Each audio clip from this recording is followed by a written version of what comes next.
Welcome all of you to this live program at Orthopedic Principles.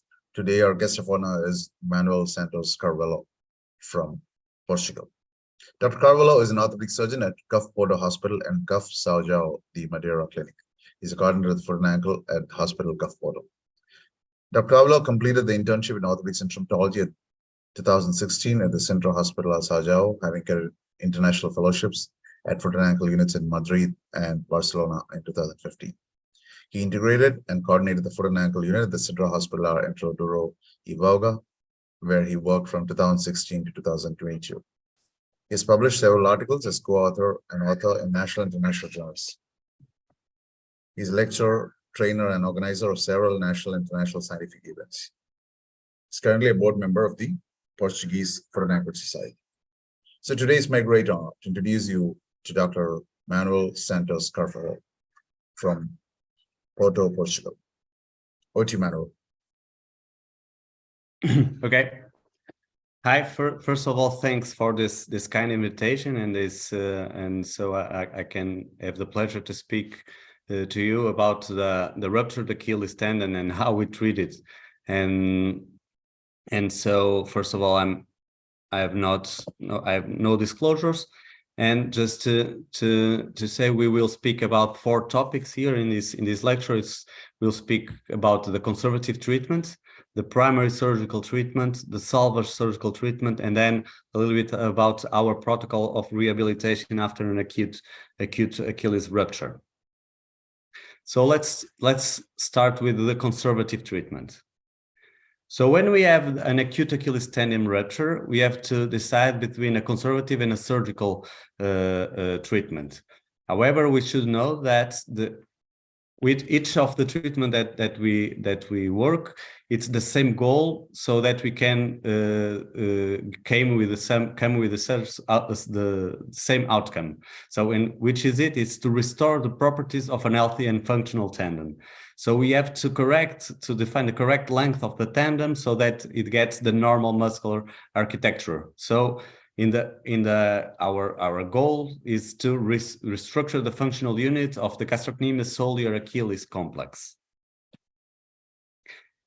And so what we still say to the patients, or we still think now, it's like what we thought in the 90s. It's like, we have the conservative treatment, yes, but it has more re-rupture rates, less strength, low outcomes, and low complication rates. But is this really the truth? Is it really what the science tell us?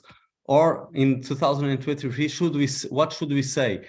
And we will see that we should start to say a little bit different, because we know now that conservative treatment do not have more re-rupture rates, do not have less strength, do not have low outcomes, and yes, it gets low complication risk than the surgical treatment. And so let's see what the scientific papers and the randomized and the meta-analysis says about the surgical versus the non-surgical treatment of the acute Achilles rupture. So we know now that the re-rupture rates are just 5.5%. So it's lower than the classical studies that we continue to point out. However, we should know that this re-rupture rate only occurs if we get defined and optimized, as we will see, rehabilitation protocols with key elements like the early weight bearing, the early ankle motion. And if we do this, we know that the re-rupture rate about the non-surgical treatment, it's the same as the surgical treatment. We also know that in terms of range of motion of the ankle, yes, in the surgical, we get a little bit more, but not statistically significant of plantar flexion. There's no difference between the strength, the leg diameter, and the functional outcomes. And we know that in a surgical procedure, we get a little bit less days to return to work. These are the only 2 differences that we have between the surgical and the non-surgical treatment. And what are the other complications, excluding the re-rupture rate that we have in a surgical procedure? We have the infection, we have wound, skin necrosis, adherences, cerebral nerve lesion, DVT, pulmonary embolism. And in the surgical procedure, we have one complication in 7 surgical patients. So we should know that in the non-surgical procedure or treatment, the risk of a complication is less more than in a surgical treatment. And so what we have to do so that we can treat more non-surgical patients, we have to optimize the conservative treatment, the non-surgical treatment, with an early intervention, with a correct immobilization, with a functional rehabilitation and optimized protocols, and we should take very care to the patient selection. And how can we optimize this non-surgical treatment? It's the key element. It's the early intervention. Ideally, it should start in the first day. And we all know that sometimes acute Achilles rupture are not diagnosed in the first days or even in the first weeks, which really causes us a problem. But ideally, we should diagnose and start the treatment in the first day. And we should also think about a correct immobilization of the ankle. And so this very nice paper says that there is no difference between using a posterior or anterior splint versus a functional orthosis. There's no difference. They even point out that it's cheaper to use a functional orthosis when regarding all the costs of the splints and the sides. And we used a Walker boot with some Aquinas wedges, and this is also a very recent paper that points out that we have to take care about what kind of wedges, because as we see this in this A image number A, letter A, we see that if we have a upside plateau, it's not in the letter B image, maybe we are not immobilizing in the correct Aquinas, because we are doing just Aquinas in the midfoot and not in the hindfoot. In the hindfoot, which is what we want. And then we should, as we will see more later, we should optimize the functional rehabilitation protocol. And these protocols they are many over the internet and in the science, that are 2 things that are keystones, which is the early weight bearing and the early mobilization. So, and why this? Because we know that with early weight bearing and early mobilization, we increase the tendon resistance and we increase the tendon elasticity. So we will get a more functional unit of this system. And then the patient selection, which patients and how we will select them to the non-surgical treatment and not for the surgical treatment. And so there are some papers that have these protocols with utilizing an ultrasonography in the acute phase in the first days, and then measuring with another ultrasonography and measuring which is the gap distance and how much elongation is the tendon. And so this is normally the algorithm that appears in these papers, and where we have a first ultrasonography, and we have to see if there is or not an overlap of the tendon stumps. And then a few days after, we have to repeat the ultrasonography and say, is it elongated, yes or no? And then we should follow the protocol, the algorithm, and so see if, yes, this is a candidate to maintain the non-surgical treatment, or no, we have to, this patient, we should do a surgical procedure. And so about the conservative treatment, what are the take-home messages? It's just, we have to say that, and we have to know that a non-surgical treatment, it's no different, it's very different from no treatment. It's a kind of treatment.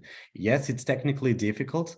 Yes, we should know the protocols of with the early intervention and the correct immobilization, the optimization of these protocols, and then a criterial patient selection. Okay, and if we do this, if we optimize this, we can say that non-surgical treatment has the same re-rupture rates, the same strength, and the same outcomes as the surgical procedure, but with less complications.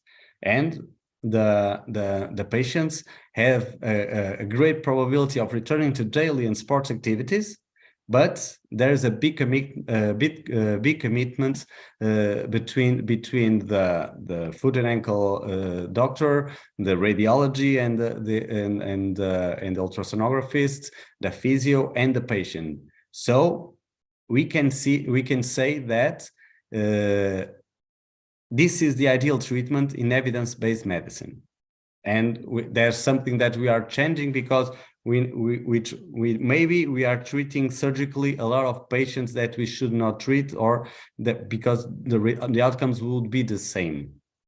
And so now I'm doing like a crossfire. Then I will speak now about the primary surgical treatment, as I did not say anything before this. So let's see how we do and what patients should we treat certainly in the surgical treatment.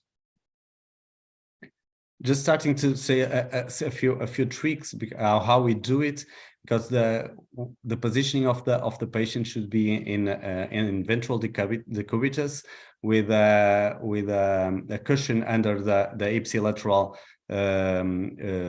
thigh, so that we can correct the external rotation of the limb, and so that we have a very perpendicular view of the Achilles tendon and the calcaneus.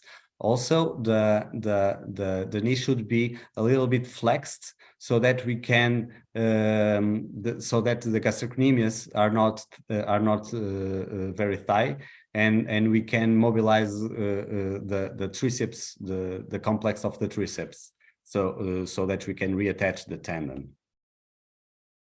And the tension that we do the tenorrhaphy, it's of key importance.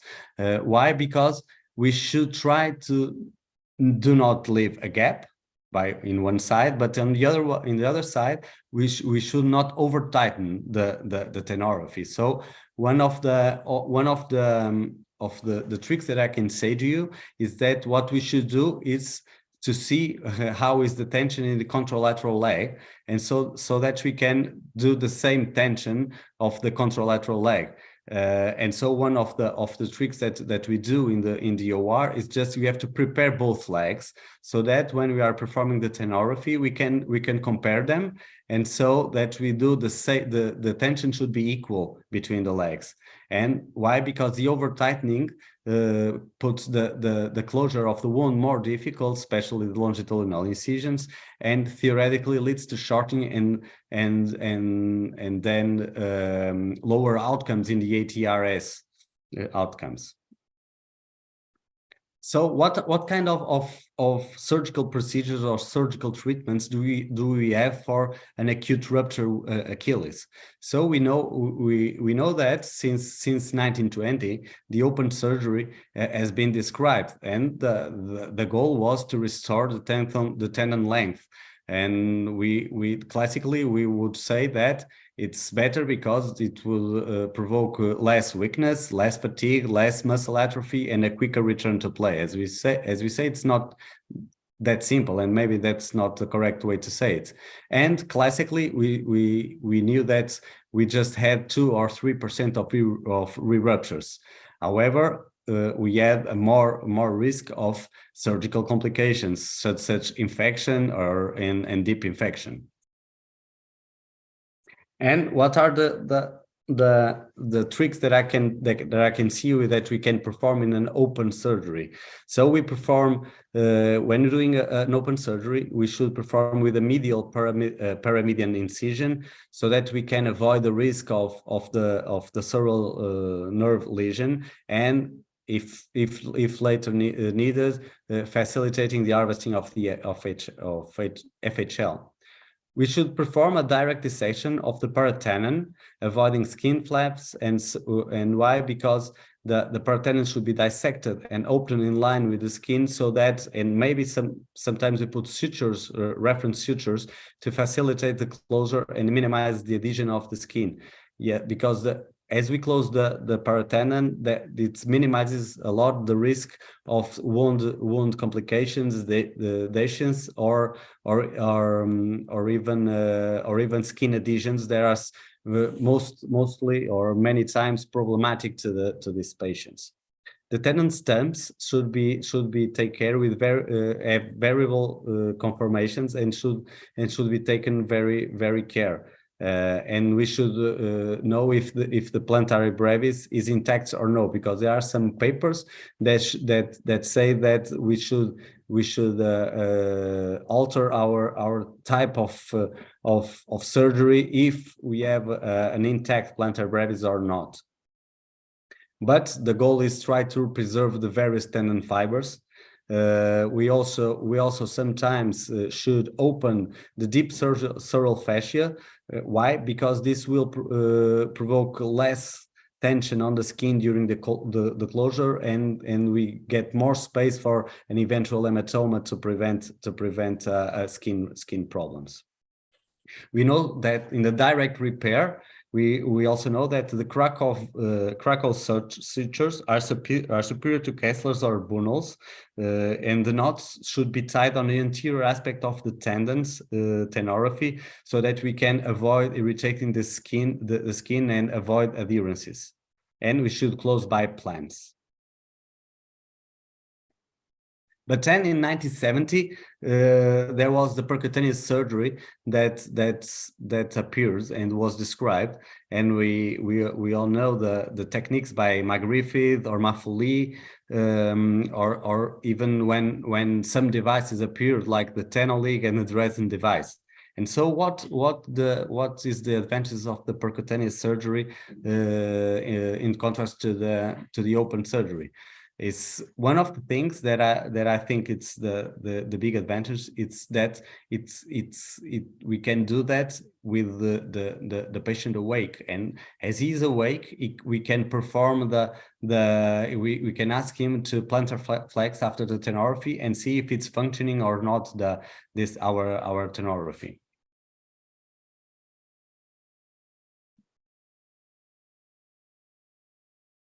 And what are the other advantages?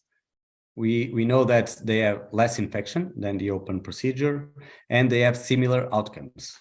And there are any disadvantages of the percutaneous surgery?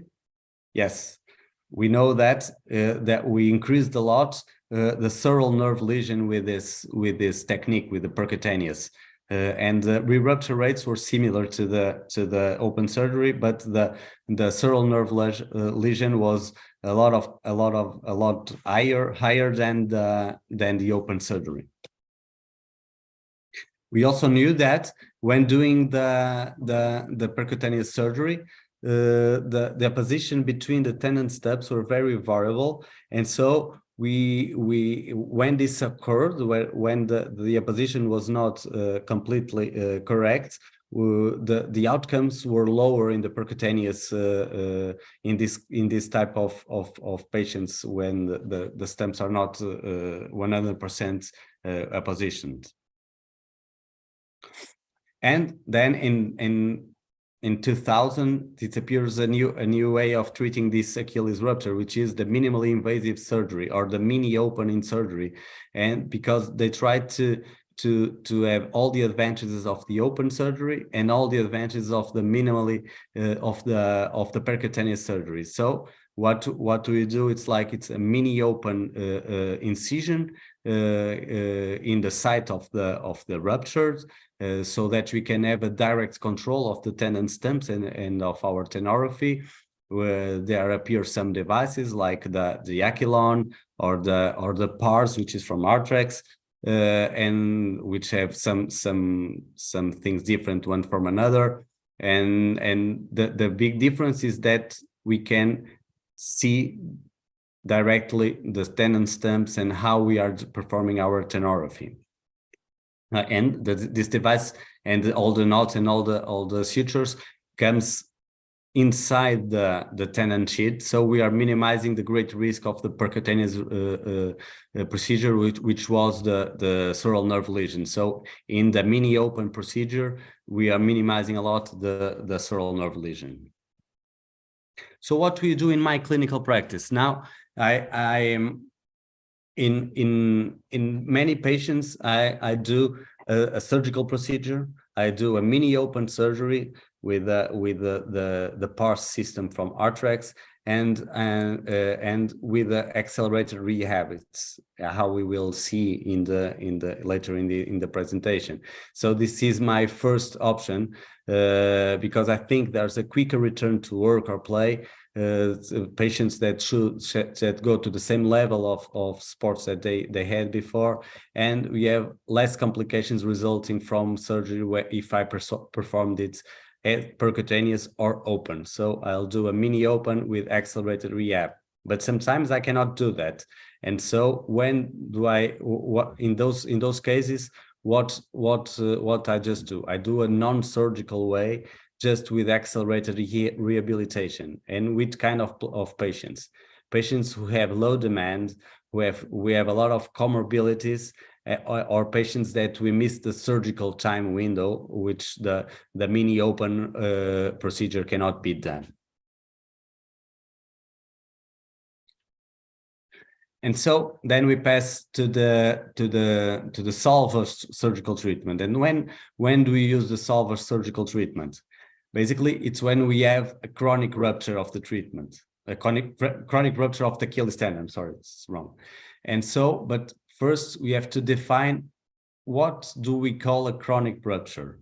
And so simply, I think that chronic ruptures, we can define them as re-rupture or neglected or non-diagnosed rupture of the Achilles more than 4 weeks, or when the direct suture or direct tenorrhaphy repair, it's not an option.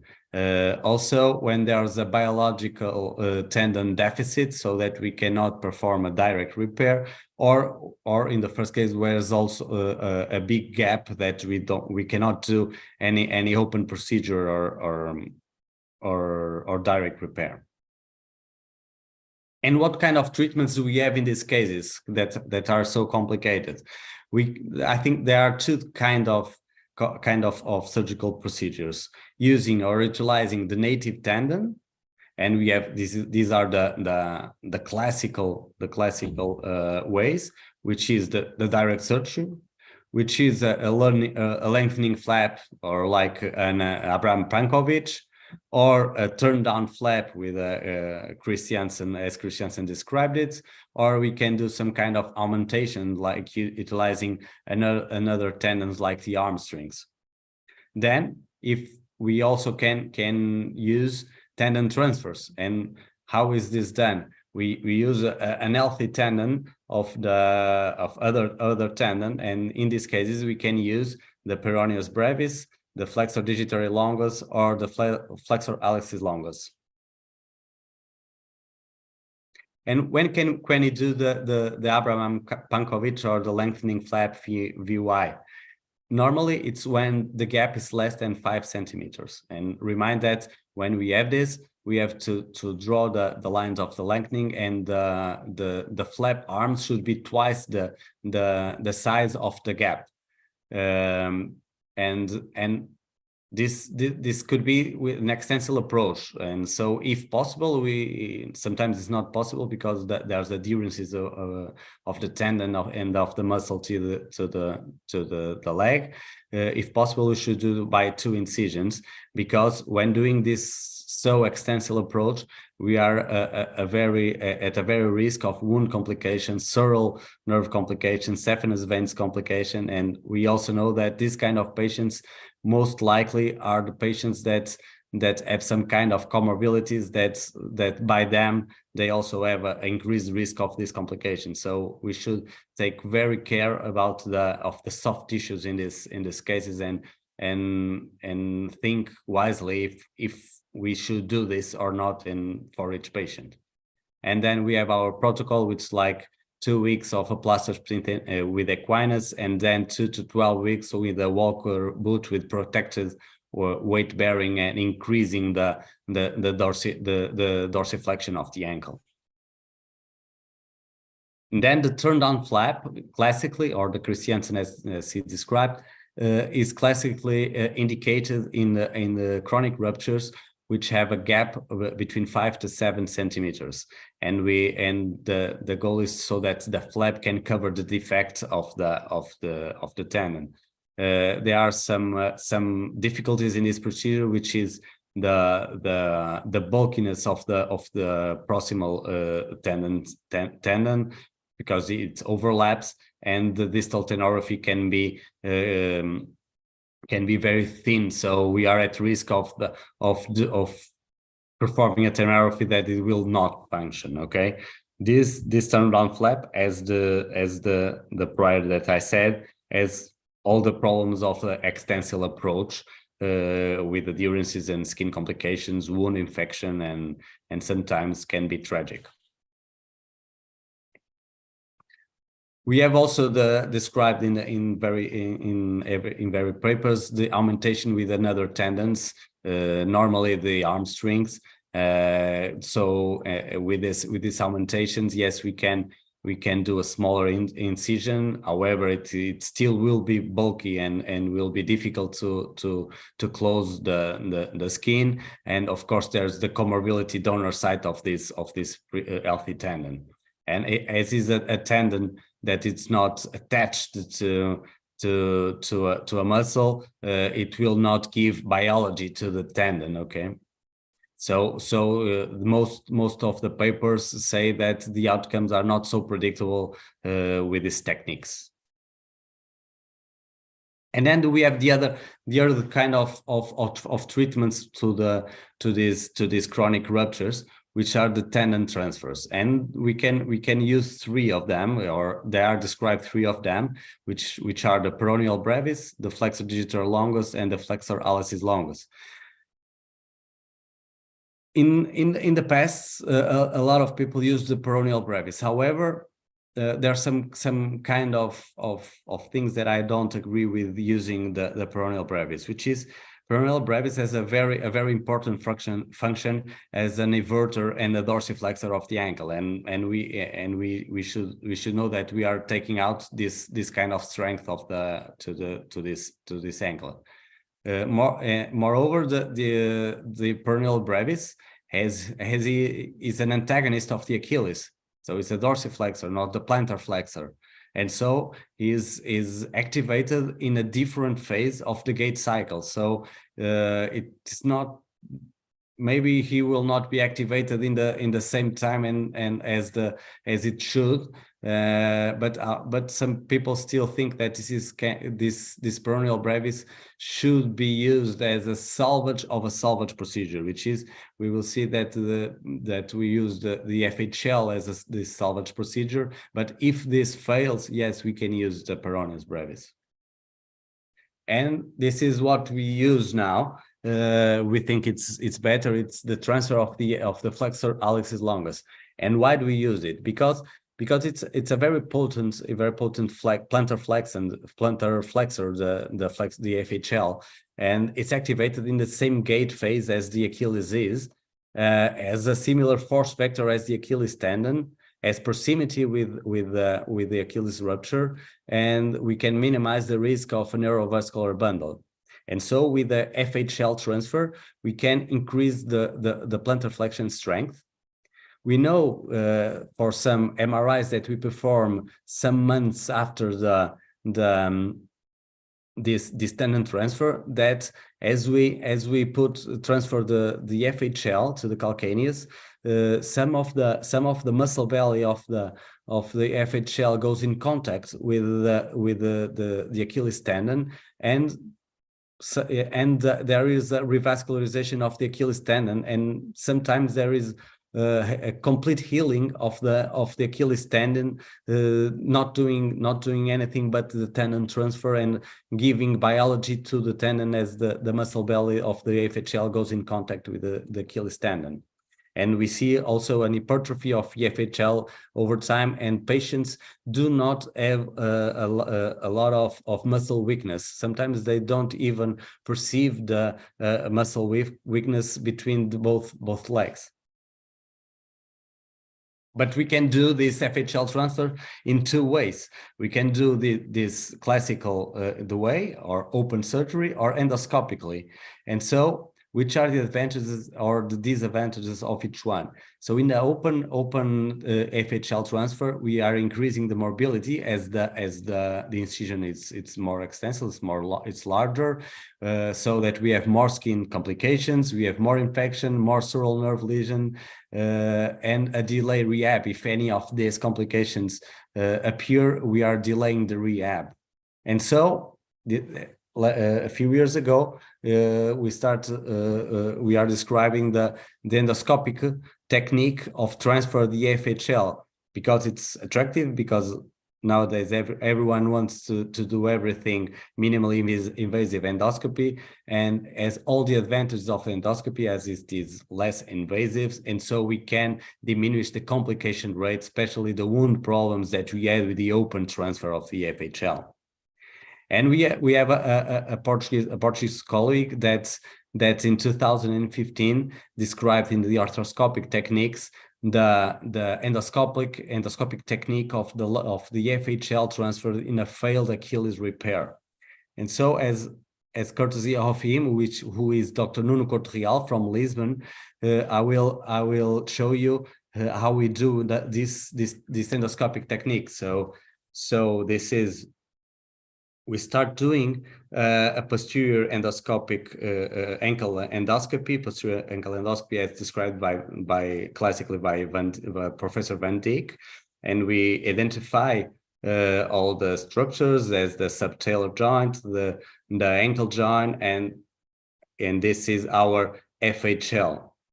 We have to debride all the FHL in the FHL tunnel, so that we can get the most excursion of this tendon. Sometimes I even do a proximal debridement of the FHL, so I can pull the most part of the FHL, and we have to put a little time in this, so that we can have so that the FHL is loose, so we can harvest the most tendon that we can, and then we put like with a loop, and we can take the tendon, and then when we have the tendon with the sutures, we have to pull up proximally the tendon, and then we should dorsiflex plantarflex the Alexis, so that we cut the most distally possible this tendon and of the FHL. And after doing the harvest of this tendon, what we will do is like find the exact spot of the in the calcaneus, which can be it's a lot posterior than as most posterior as we can, and then we will put a K-wire with our tendon, and then we'll do the drillage, and then we'll put the interference screw. What I can say as a trick to you is that, as the calcaneus is very cancellous, in this case we put the interference screw as in the same diameter as the drillage, to prevent some subsidence of the screw, because the calcaneus is very soft, it's very cancellous, and so we now what we do to prevent this subsidence is to put the same diameter of the screw as we did the drillage of the hole. Okay. And this is how we perform now the endoscopic procedure to transfer the FHL. So in conclusion, in the chronic Achilles rupture, we now performing an endoscopic transfer, because we think that it's a valid options, and we can do this in high demand patients with low morbidity. However, we know that it's a very recent technique, so long follow-up studies are needed that we don't have yet. And also this is an arthroscopic technique which requires a little bit of arthroscopic skill. However, it's not more difficult than most arthroscopic procedure that we do in the foot and ankle. So it's not a very demanding technique in terms of arthroscopic skill. And so just the last part of this lecture will be about the, sorry about this, about we'll speak about the rehabilitation protocol that we are using here after an Achilles rupture, Achilles rupture. And which are the key elements of these rehabilitation protocols? Two, which are the early weight bearing and an immediate or early rehabilitation procedure. So, and this comes from several protocols that we were optimizing since 2017, and we have a final one that we use now in 2022 that we did, so that we start patronizing and optimizing all the patients when performing a surgical procedure of the Achilles rupture. And so it consists in 4 phases. So we have the phase 1, which is the cicatrization or healing phase, the rehabilitation phase, or number 2, the muscle strengthening and return to play. And all of this we know that we'll get in 6 months. I think it's important so that the patient knows every one of this phase, the times of this phase, so that he can understand the time and the length of this rehabilitation, which is not easy, but as he understands it, he gets more compliant with this protocol. And so our protocol, as I said, that's the key element. The rehabilitation should start in the first day. So in the first day after surgery is the first day of our rehabilitation program. And what we do, normally the patient leaves the OR with a complete boot. However, this boot in the first day, we cut it and we leave just an anterior splint. Why? Because after the first day or the second day, the patient should be allowed to immediate protected weight bearing and should permit showering with waterproof bandage is possible. And then what we do after 2 weeks, we just see if there is no skin problems, and if everything okay, we skip the anterior splint and we pass to a walker boot with equinus wedges, so that the patient can continue to do protected weight bearing. And these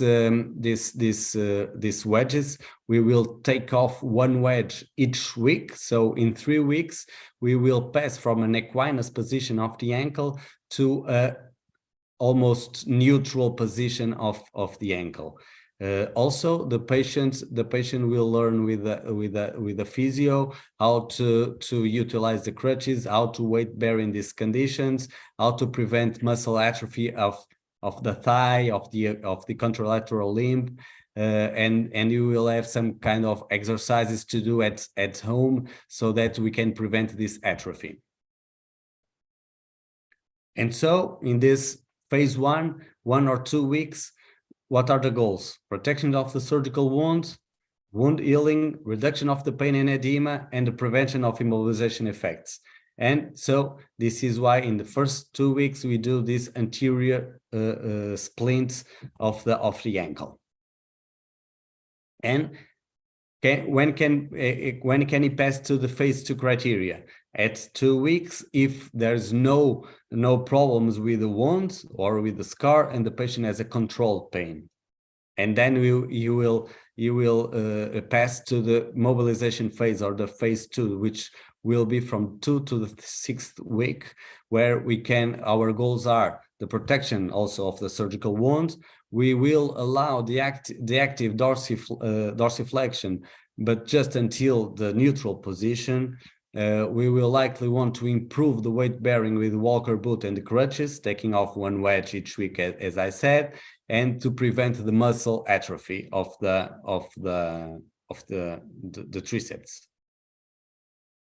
And then at 6th week, the patient should be able or capable of do all the exercises that we have in the phase 2, and he can walk without crutches but with the boot, so that we can pass to the phase 3. The phase 3 that we take off the boot, okay, the phase of the muscle strengthening, and this phase will go from the 6th to the 12th week. And the goal in the final part of this phase 3 would be that the patient can walk with a neutral ankle without boot or crutches, that he can perform a single weight bearing for more than 10 seconds, that he can have a range of motion of 15 degrees of dorsiflexion or 50 of plantar flexion, and he has already a good function in daily activities, as going up or down in the stairs, doing squats, or doing lunges. So that we can progress to the 4th phase, when the patient can be capable of or able to do all the exercises of the phase 3 program, and can perform a single heel rise without problem. And then it's the phase 4, and the phase 4 it's the return to play. However, this phase 4 is the phase that it depends a lot of the patient that we have, because we don't just have first division football players. We have all kind of patients. We have regular patients. We have patients that just want to go to his work every day. We have patients that want to go to work but also want to do some kind of sports as a recreational sports. So it's very different between, and should be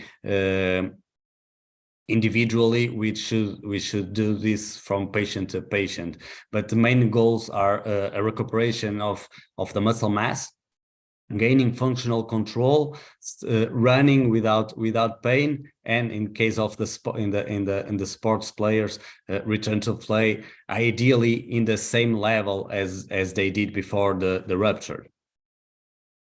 And so this was the lecture. Thank you.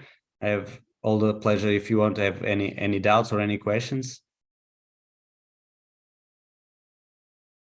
Thank you, Manuel, for this detailed presentation. Manuel, you can stop sharing. Yep. Thank you, Manuel, for this very comprehensive presentation. Thank you. And let's have a short question and answer session. Okay. Now, Manuel, in one of the initial slides, you mentioned about non-operative treatment, the Copenhagen method of treating non-operatively, right? So you take 2 ultrasound scans, initially one and the second one. And in the second one, you look at the 7% elongation, right? Mm-hmm. And at what time are you going to take the second? When is the second ultrasound taken? Is it at 1 week, 2 weeks, 3 weeks? What time down the treatment time? Normally it's 1 week after. However, I think that's why we prefer the surgical treatment, because it just depends on us. And the thing that it's difficult with the non-operative treatment, it's because there has to be a machine that is mounted about a big commitment with the radiologists, the patients, the physio. And so I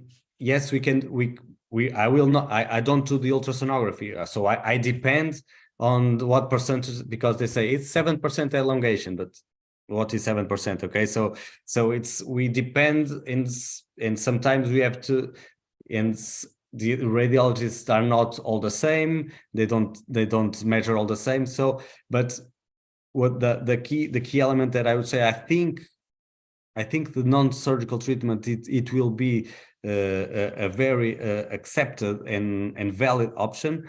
However, it has to have protocols, okay, so that's it doesn't fail, because there are a lot of steps where it can fail, and if it fails, we just have the salvage procedure then, and so it will be a complication. And so I think that's why we prefer still to do the surgical direct repair, because we know it's, if it goes wrong, it's our fault, okay, but the patient knows. Thank you, Manuel, for that. And Manuel, if you look at what is the ideal patient that fits into the surgical group, and what is the ideal patient that fits into the conservative group, do you think a young active person fits perfectly into the surgical, and the elderly person fits into the conservative group? Yes, yes. As the literature says, that all patients should be non-surgical. However, I will say this is eminent based, not evidence based. What I do in my clinical practice is I tend to do a lot more in elderly of non-surgical, because I think the complication rates in the elderly are a lot bigger than in the it's not. I don't think it's the kind of the outcomes or the muscle strength in the final outcome, but much more about the complication rate. We have a lot more infections, wound complications in the elderly than in the young patients. And so what I think now I do, it's sports players or professional players. Yes, there's no option other than surgical.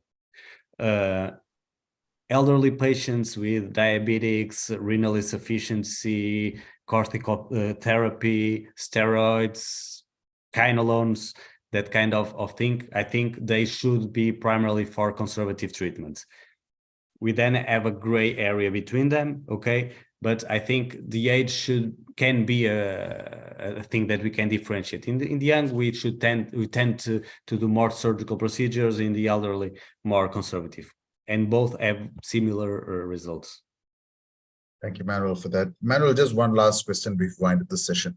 Manuel, now, while treating a chronic rupture with a gap, now you mentioned various techniques, right? We have mentioned the VY, you mentioned turn-down-plasty, you mentioned hamstrings, you mentioned the FHL transfer. Now, what is your preferred technique, and how do you plan for that? What are your choices, and what are your top, say, 1 or 2 techniques, and how do you decide on that?